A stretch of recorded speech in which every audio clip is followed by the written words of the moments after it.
ये सब कुछ तब शुरू हुआ जब हमजा की शादी हुई। नईन वेली भाभी आयशा देखने में बहुत प्यारी, अच्छे स्वभाव वाली और नरम दिल की लड़की थी। पूरे घर में सब लोग उससे बहुत खुश थे।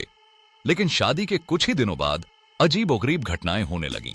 रात के समय किसी के रोने और हंसने की आवाजें आने लगीं।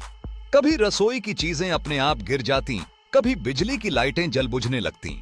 उसकी आंखें लाल थीं और चेहरा पूरी तरह बदल गया था। सबने सोचा शायद ये महज इत्तेफाक है, लेकिन एक रात हमजा ने अपनी आंखों से देखा कि आयशा आईने के सामने खड़ी होकर किसी अजीब भाषा में खुद से बात कर रही थी।